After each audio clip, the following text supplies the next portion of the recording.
بسم اللہ الرحمن الرحیم۔ مکہ کے سردار کفر و شرک میں حد سے زیادہ بڑھے ہوئے تھے۔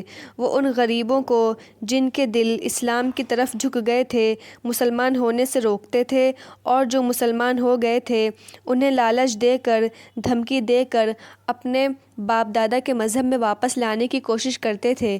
مگر جو لوگ مسلمان ہو گئے تھے وہ کسی ڈر یا لالچ سے بھی ڈگمگانے والے نہ تھے۔ مسلمان ہونے کے بعد تو وہ اور پکے ہو جاتے تھے۔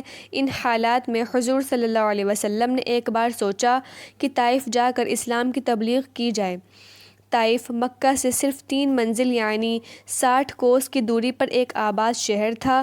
مکے کے مقابلے میں وہاں کی آب و ہوا اچھی تھی۔ مکہ کے زیادہ تر دھنی مانی لوگ گرمیوں میں طائف چلے جاتے تھے۔ حضور صلی اللہ علیہ وسلم نے حضرت زید کو ساتھ لیا اور ننگے پاؤں طائف روانہ ہوئے۔ حضور صلی اللہ علیہ وسلم کو یہ امید نہ تھی کہ طائف والے ایمان لائیں گے، اس لیے کہ طائف والے مکہ والوں سے کم کفر و شرک میں مبتلا نہ تھے۔ وہ لات کے پجاری تھے۔ بیچ شہر میں ایک بڑا مندر تھا۔ اس مندر میں لات کا بت رکھا ہوا تھا، پر حضور صلی اللہ علیہ وسلم کو چونکہ خدا کا یہ حکم ہو چکا تھا کہ خدا کا پیغام خدا کے بندوں تک پہنچاؤ چاہے وہ کہیں کا ہو، چنانچہ آپ طائف والوں کو اللہ کا پیغام پہنچانے کے لیے روانہ ہوئے۔ حضور راستہ بہت کیڑا تھا، گرمی کا موسم تھا، سورج نکلتے ہی ہر چیز اپنے تپنے لگ جاتی تھی۔ ہوا کے گرم گرم جھونکے صبح میں شروع ہوتے تو دن چھپے تک چلتے رہتے۔ ایسی حالت میں دن میں سفر کرنا بہت مشکل ہوتا تھا، پر حضور صلی اللہ علیہ وسلم ہر کیڑائی پر غالب آنا چاہتے تھے، چنانچہ آپ پیدل دن میں سفر کرتے تھے۔ رات کو اگر کوئی نخلستان مل جاتا تو کھلے میدان میں قیام فرماتے۔ ایک دن آپ دوپہر کی چلچلاتی ہوئی دھوپ میں ریگستان میں سفر کر رہے تھے۔ ہوا بند تھی، گرمی سخت پڑ رہی تھی۔ حضور صلی اللہ علیہ وسلم کے ماتھے پر پسینے کے قطرے چمک رہے تھے۔ پاک جسم پسینے سے شرابور تھا۔ ریت کے سفید ذروں کی چمک آنکھوں کو تکلیف دے رہی تھی۔ ساتھ ہی زید پسینے میں ڈوبے ہوئے تھے اور گرمی سے پریشان تھے۔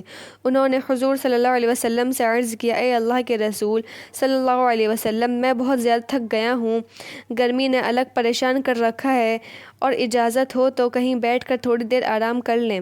حضور صلی اللہ علیہ وسلم نے فرمایا، مجھے معلوم ہے کہ تم تھک گئے ہو اور پیاس نے تمہیں بے حال کر دیا ہے، لیکن یہاں کوئی ایسی جگہ نہیں نظر آتی جہاں بیٹھ کر ہم ذرا سستا لیں۔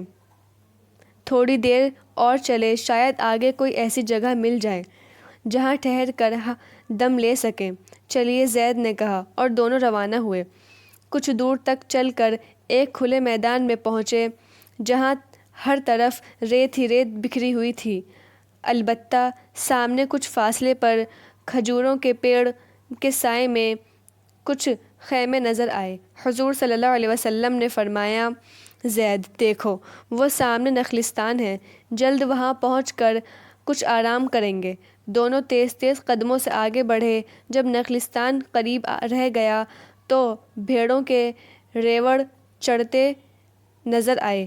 کچھ لڑکے اور عورتیں ان ریوڑوں کی نگرانی کر رہی تھیں۔ حضور صلی اللہ علیہ وسلم ان ریوڑوں کے پاس سے نکلتے چلے گئے اور نخلستان میں داخل ہوئے۔ نخلستان کیا تھا؟ کچھ کھجوروں کے پیڑ کھڑے تھے، ایک کنواں تھا۔ پیڑوں کے نیچے کچھ خیمے لگے ہوئے تھے۔ خیموں سے کچھ دوری پر اونٹ بیٹھے عورتیں خیموں کے سامنے بیٹھی کام کاج کر رہی تھیں۔ ان دونوں کو دیکھتے ہی تمام مرد کھڑے ہو گئے اور سب آپ کے پاس آ گئے۔ ایک آدمی بولا، اے دونوں مسافر، عرصے سے بنو بکر کے قبیلے میں کوئی مسافر نہ آیا تھا، ہم سب آپ دونوں کا بھرپور استقبال کرتے ہیں، آپ ہمارے مہمان بن جائیے۔ چونکہ حضور صلی اللہ علیہ وسلم اور زید پسینے سے بھیگ رہے تھے، اس لیے وہ عرب ان دونوں کو لے کر خیمے میں پہنچے۔ خیمے کے اندر کمبل کا فرش بچھا تھا، دونوں فرش پر بیٹھے تھے۔ کاٹھ کے پیالے میں دودھ آیا، دونوں نے دودھ پی کر اپنی اپنی پیاس بجھائی۔ عربوں کی خوبی شروع ہی سے ہے کہ وہ مہمانوں کی خاطر خوب کرتے ہیں، چنانچہ ان دونوں کی خوب خاطر ہوئی۔ جب حضور صلی اللہ علیہ وسلم نے کچھ دیر آرام کر لیا تو آپ نے قبیلے کے لوگوں کو جمع کر کے فرمایا، اے بنو بکر قبیلے کے غیرت مند عربوں، تم نے مجھے پہچانا کہ میں کون ہوں؟ کچھ لوگوں نے کہا، ہم نے آپ کو کبھی نہیں دیکھا اس لیے ہم آپ کو نہیں جانتے۔